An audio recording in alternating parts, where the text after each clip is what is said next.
At ito na nga, sinubukan ko nang gamitin yung ating non-stick na ihawan. Ayan, yung grill natin. Sabi nila non-stick daw yan. At ayan na nga, manipis lang siya. Kaya mag-ingat kayo. At pag hinugasan mo yung pag-ingatan mo dahil napakatalas ang gilid niyan. At sobrang nipis lang ito mga beshi ko.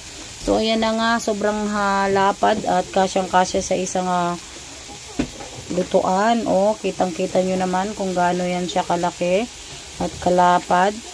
So, sa halagang 169 pesos only, ayan, magkakaroon ka na ng ihawan at pwede ka na rin dito magsangyup. So, ito na nga, tinetesting na natin kung talagang non-stick yan. Wow, tignan nyo naman, bago nyo po gamitin, lagyan nyo muna siya ng konting mantika para hindi kumapit yung niluluto at hindi masunog. So, ayan na nga, kita nyo yan. Okay naman yung ating nabili, kaya ikaw magpabudol ka na rin dyan sa aking yellow basket. Kung gusto mo ng mabilisang ihawan, ayan, pwede ka na mag-ihaw dito ng kahit ano. Dahil sobrang lapad nga naman, kita nyo yan. Malapad yung ating ihawan at manipis lang.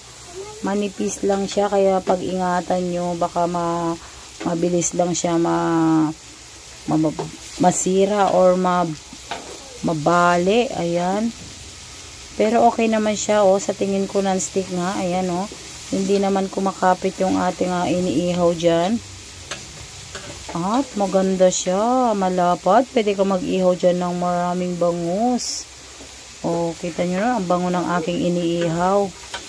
Baka ang aking iniihaw ngayon mga beshi ko. Kaya ikaw magpabudol ka na rin dyan sa aking yellow basket. Kita nyo, malapad siya. At maganda naman yung ating nabili na non-stick na grill pan. Ayan, grill pan. Yan ba tawag dyan? Grill pan. Diba? Magpabudol ka na.